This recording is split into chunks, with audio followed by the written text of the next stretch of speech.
Ngocak, ngobrol sih, Cak.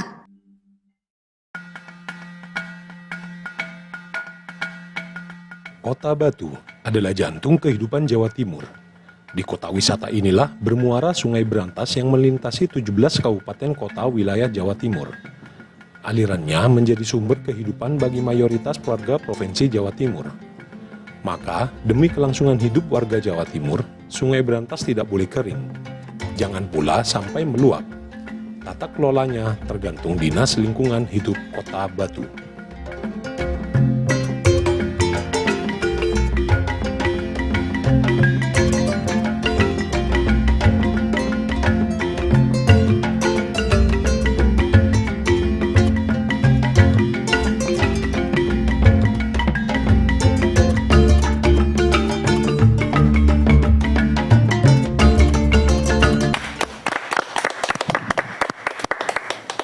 Oke, selamat siang teman-teman. Kita balik lagi ke Ngocak, ngobrol sik, Cak. Hari ini saya berada di tempat pembuangan akhir Telekung di Kota Batu bersama Kepala Dinas Lingkungan Hidup Kota Batu, Pak Aris Setiawan. Silakan Pak Aris memperkenalkan. Selamat datang di Kota Wisata Batu.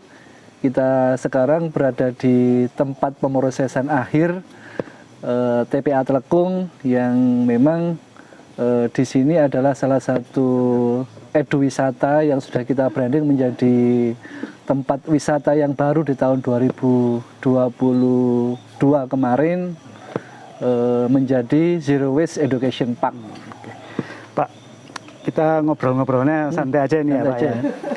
Berbicara pengelolaan sampah ini kan bukan hanya kerja pemerintah daerah dan pemerintahan saja ya.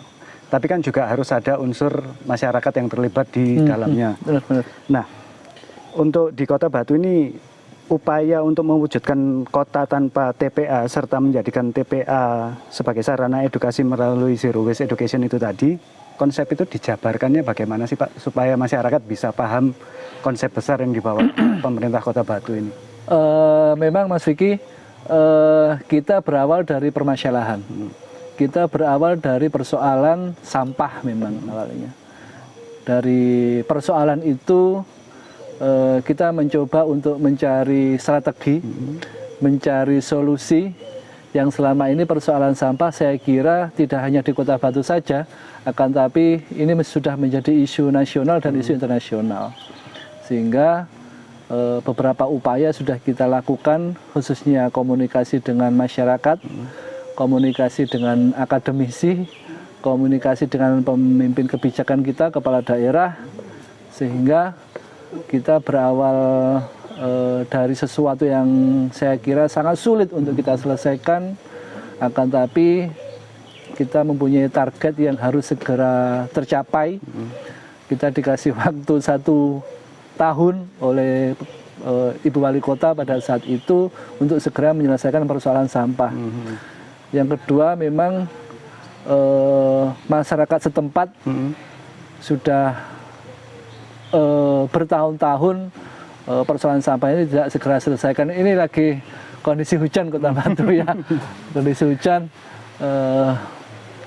dan itu alhamdulillah dari beberapa kita berkolaborasi menemukan satu titik terang. Ada salah satu kolaborator kita yaitu PT yang membidangi Zero Waste Management hadir di sini untuk bisa bekerja sama dengan kita.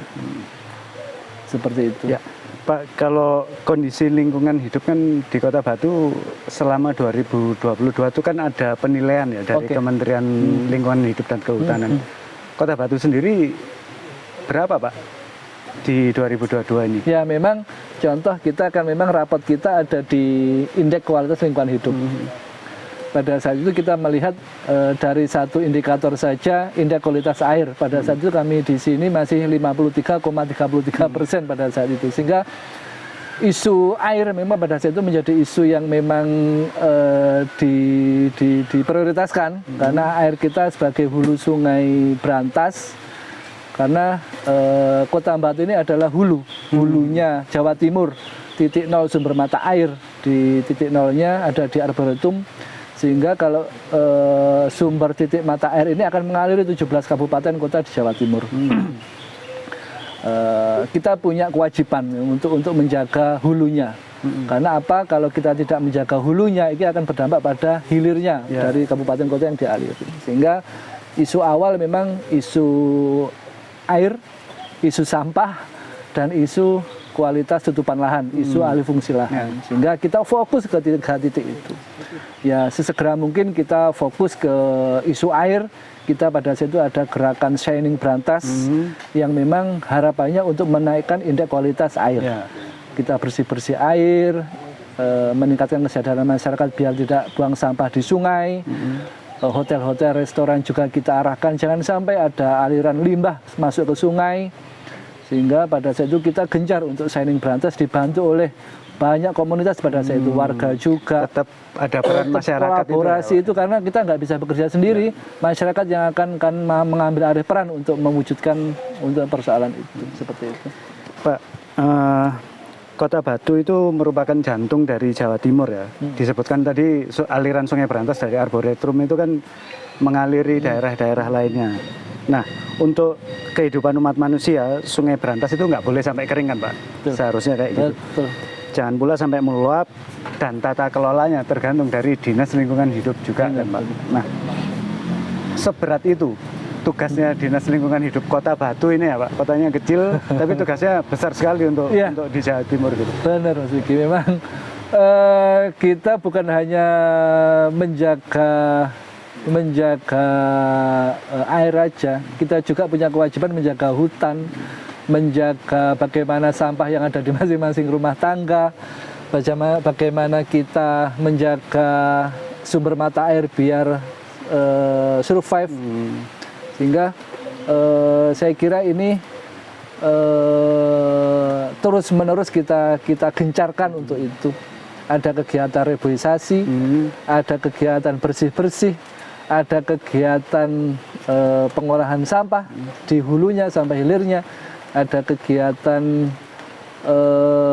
untuk mewujudkan target kinerja kita untuk mewujudkan TPS 3R di masing-masing desa, yaitu ya kita wujudkan. Sehingga kita tidak pernah berhenti meskipun kita selama ini banyak sekali kritik, saran dan masyarakat sampai kita kadang-kadang mau menyerah kadang-kadang. Waduh, saya tidak sanggup mengatasi kayak gini seperti ini. Akan tapi kita terus, tim saya kita perlu tim yang kompak. Alhamdulillah kita dibantu tim kami dari staf-staf kami, dan ada tim dari masyarakat juga yang selalu siap mensupport. Jangan menyerah, pokoknya jangan menyerah mengatasi persoalan lingkungan ini. Dan alhamdulillah saya di luar ekspektasi saya, pada saat saya hampir menyerah itu banyak masyarakat yang mendukung, banyak komunitas yang mendukung, banyak sekali support dari pimpinan kita yang sangat support, dan staf-staf kami sangat mensupport. Dan saya kira itu menjadi power kami, menjadi tenaga kami untuk kita kerja lebih semangat lagi. Pak, bicara soal kritik ya, tentunya kita juga masih ingat bencana banjir bandang 2021 itu. Betul. Kan banyak tudingan juga dari pemerhati lingkungan ada salah urus tata ruang di Kota Batu yang menyebabkan ada pembentukan dam-dam alam itu, bendung alam itu yang akhirnya menumpuk dan akhirnya saat hujan deras di puncak akhirnya ke bawah semuanya. Nah, itu kondisinya apa benar ada salah urus tata ruang di Kota Batu itu Pak? Saat kejadian itu gini, saya langsung komunikasi dengan akademisi, dengan Brawijaya pada saat itu. Apakah persoalan banjir ini yang penyebab banjir pada saat itu? Memang saya segera komunikasi, kan banyak persepsi yang dimunculkan pada itu. Ada kesalahan ini pada saat itu. Akhirnya kami menemui atau berbincang dengan akademisi yang tenaga ahli terkait dengan air lah. Memang di sana memang persoalan banjir itu disebabkan oleh terganggunya siklus hidrologi. Terganggunya siklus hidrologi ini memang biasanya air hujan seperti ini. Hujan ini kan tidak langsung, kalau secara alami itu tidak langsung masuk ke tanah.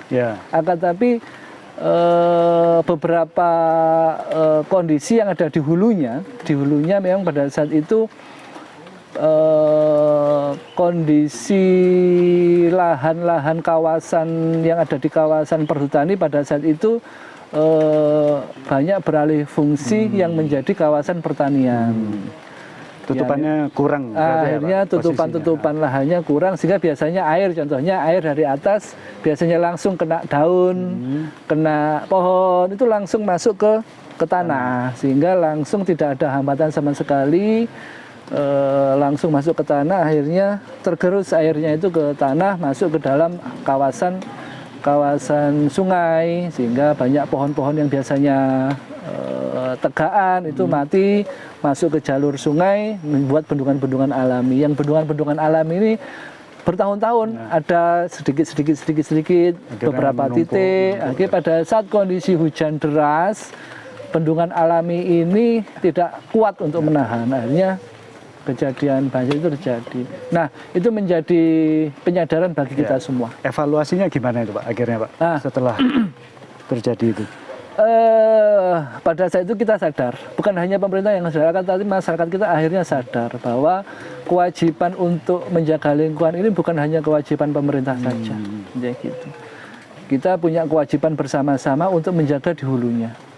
Kita harus menjaga bagaimana tegaan ini tetap ada. Ya. Jangan sampai semuanya beralih fungsi menjadi kawasan pertanian, ditanami oleh sayur mayur. Harus kita tanami menjadi tegaan-tegaan yang memang menguatkan kondisi yang ada di atas, sehingga pada saat itu kita ada banyak sekali berembuk dengan para pemangku wilayah yang ada di sana, dengan camat, dengan kades, dengan kasun. Pada itu akhirnya komunitas juga ikut serta. Kita tanami bareng-bareng wilayah-wilayah yang ada di atas menjadi kawasan yang memang menjadi tegaan-tegaan, bukan hanya tegaan yang tanaman keras, tapi tanaman keras yang kita tanam tanaman yang buah juga.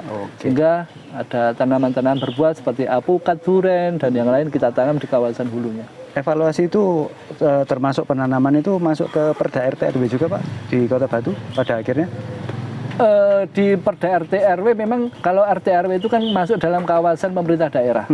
Sehingga pada saat itu evaluasinya kita harus menggerakkan program penanam pohon dan reboisasi pada saat itu. Kita gencarkan reboisasi, KNPI, komunitas-komunitas yang lain juga dari organisasi pemuda Pancasila masuk nanam semua pada gencar kita. Karena itu memang kan sempat disorot juga ya Pak soal RT RW-nya. RT RW kayak gitu. Disebutkan juga di Perda itu tidak mengakomodir perlindungan kawasan esensial gitu Pak. Itu kondisinya gimana sih Pak sebenarnya Pak? Dengan adanya penanaman itu kan gimana Pak? Apa memang tidak ada perlindungan dari kawasan esensial untuk daerah aliran Sungai Brantas itu, atau pemerintah daerah sudah melakukan upaya untuk perbaikan di kawasan itu? Memang di kawasan hulu, di kawasan utamanya di kawasan perhutani, memang kawasan itu adalah banyak sekali hutan produksi. Di hutan produksi itu di bawah-bawah tegaan masyarakat kita banyak menanam sayur, seperti kentang, wortel, sayur mayur di bawah-bawah tegaan seperti itu. Sehingga itu memang sudah masuk dalam tata ruang sebenarnya untuk tidak melakukan alih fungsi lahan. Tetap kita tingkatkan kesadaran masyarakat, jangan sampai meskipun ditanami sayur mayur, jangan sampai tegaan-tegaan ini istilahnya dikurangi atau dihilangkan. Kuncinya tetap di situ ya Pak ya? Iya, perannya masyarakat ini juga harus masyarakat yang biasanya mengelola kawasan perhutani itu harus kita ajak, jangan sampai bolehlah kita nanam sayur, nanam untuk mata pencaharian, tapi tetap harus menjaga tegaan yang ada selama ini. Pak, terkait perda-perda tadi itu biasanya kan aktivis lingkungan juga turut serta untuk mengawal itu ya, untuk demi kebaikan bersama. Apa sudah ada dukungan dari para aktivis lingkungan di Kota Batu khususnya Pak? Malah yang menggerakkan, mayoritas yang menggerakkan untuk kita nanam pohon itu aktivis lingkungan. Okay. Saya terima kasih banyak kepada para aktivis terus terang.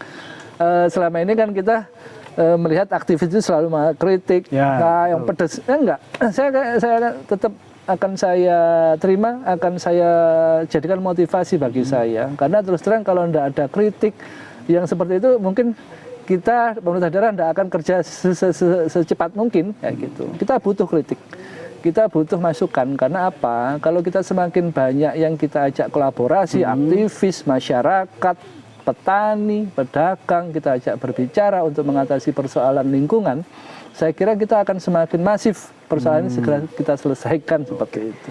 Oke Pak, kita boleh minum kopi dulu. Boleh monggo. Nah, silakan. Monggo.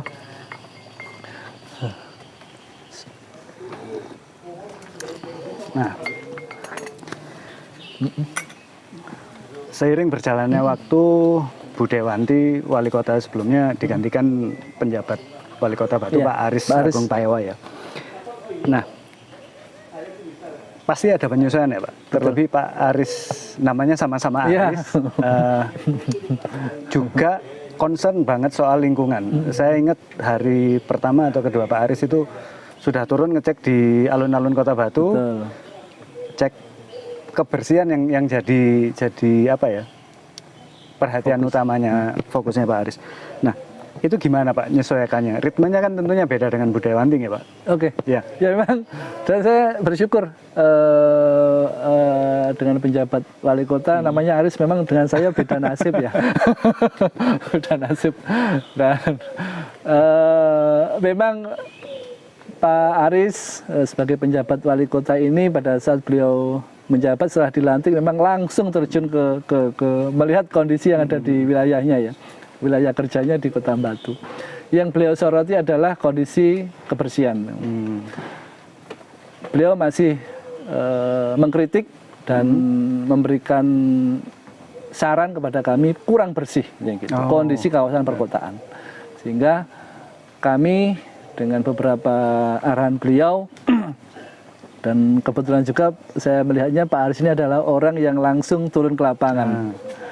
Orang langsung turun ke lapangan. Jadi langsung ngecek kondisi bagaimana ada di kawasan alun-alun, kondisi yang ada di jalan-jalan protokol, kondisi bagaimana tempat sampahnya, kondisi sarprasnya yang sudah ada, dan beliau langsung ngecek pada saat kami bekerja pada saat subuh hari. Dan beliau setelah sholat subuh di masjid yang kebetulan beliau memang mulai dari awal menjabat sholat di Masjid At-Taqwa, kami kebetulan diajak untuk sholat subuh bersama di sana. Setelah itu kita jalan ke alun-alun, langsung ke pusat kotanya, kondisi sampahnya yang ada keterlambatan pengambilan itu menjadi evaluasi beliau. Sehingga pada saat itu beliau langsung memerintahkan kepada kami sampah untuk dikelola pada malam hari. Oh, ada perubahan waktu ya Pak? Ya, perubahan waktu. Kita capek dong Pak? Nah, ini memang untuk membuat kebiasaan baru ini memang agak berat. Biasanya kita ngerjakan sampah pagi gitu sampai siang, itu kita kerjakan malam hari, otomatis kita harus standby pada saat jam 12 malam, harus melek ya. Harus melek, staf-staf saya harus juga menyesuaikan, dan mau tidak mau harus kita laksanakan. Tapi respon dari staf-staf Bapak gimana Pak? Maksudnya ini juga untuk kebaikan Kota Batu juga, karena nggak mungkin juga wisatawan yang datang mungkin sudah sholat subuh di sini, kemudian keluar dari masjid masih tahu oh masih kotor atau gimana? Respon teman-teman gimana Pak untuk? Alhamdulillah tim kami menjadi satu tim yang memang bukan Superman, tidak ada lah Superman itu, yang ada super tim. Kami tidak pernah posisikan menjadi saya orang pribadi, enggak. Yang ada adalah super tim. Ya, alhamdulillah langsung kita kumpulkan tim armada, tim kebersihan, dan alhamdulillah mereka support banget. Tidak apa-apa Pak, kita kerja malam hari. Tidak apa-apa Pak, kita kerja malam hari. Yang penting amanah dari wali kota bisa kita realisasikan karena tujuannya baik. Agar tujuannya baik, agar wisatawan nyaman pada pagi harinya bisa jogging bareng di alun-alun, kondisi sudah bersih, sampahnya sudah kita ambil, dan memang nggak ada niat yang jelek kan di sana. Niatnya baik untuk kenyamanan pariwisata, karena kami pariwisata ini sangat bergantung pada DLH. Pak Aris Paiwai juga menyebutkan kalau kebersihan itu kunci sektor Kunci pariwisata sektor juga. pariwisata. Nah, terus ada yang menggelitik juga dari Pak Aris bahwa kepala-kepala OPD terkait harus mampu jadi marketing Oke. sektor pariwisata, Betul, termasuk DLH juga dong. betul. Itu gimana, Pak? Ya, saya sangat ini adalah titik terang lah. Ini yang kami harapkan memang ini menjadi sesuatu yang membuka jalan DLH yang selama ini DLH ini dianggap oleh masyarakat hanya ngatasi sampah, Ya. hanya ngatasi kebersihan, hanya ngatasi lingkungan. Akan tetapi kita sudah berbuat. Contohnya kita di kawasan ini adalah kawasan TPA yang selama ini menjadi tempat pemrosesan akhir, sampah masuk ke sini semua. Akan tetapi sudah kita bentuk menjadi satu kawasan eduwisata. Wisata edukasi pengolahan sampah. Ya, ini kami sangat bahagia sekali. Akhirnya kami disupport penuh oleh beliau Pak Aris Agung, dan kita terus-menerus melengkapi infrastruktur yang ada di sini sehingga memang benar-benar jadi tempat wisata pengolahan sampah. Responnya masyarakat gimana, Pak? Kalau soal tempat wisata di tempat pengolahan sampah itu, Pak? Sebenarnya ini adalah strategi kami lah untuk biar menyadarkan masyarakat. Selama ini kan masyarakat nggak tahu, setelah sampah ditaruh di depan rumahnya, dia nggak tahu sampah ini kemana, gitu loh. Sehingga kami membuka tempat TPA ini menjadi tempat wisata, siapapun boleh masuk ke sini. Siapapun mulai dari anak SD, SMP, masyarakat boleh masuk ke sini. Sehingga dengan melihat kondisi langsung pengolahan sampah sendiri masuk ke sini masyarakat kita, beliau akan menyadari bahwa selama ini begitu berat ya pekerjaan untuk mengolah sampah 120 ton per hari yang kita kelola. Belum akhir pekan itu ya, Pak? Belum akhir pekan, sampai 190 ton per hari. Sehingga ini sebenarnya strategi kami agar menyadarkan masyarakat. Yang selama ini masyarakat nggak tahu bisa tahu. Akhirnya iya begitu berat pekerjaan yang ada di TPA. Sehingga saya harus berperan aktif juga untuk mengurangi sampah yang ada di skala rumah tangga. Seperti itu. Pak, ini pertanyaan terakhir saya.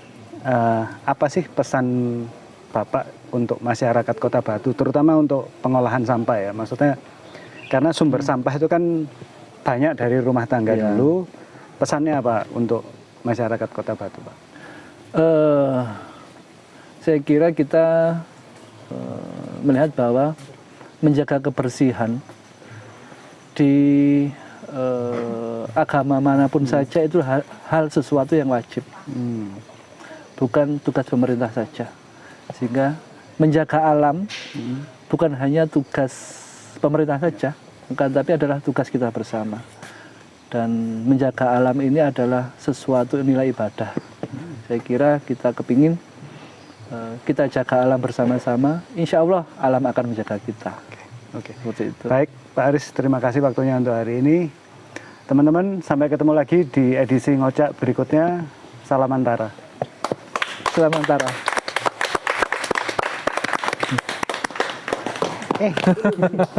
Udah ya.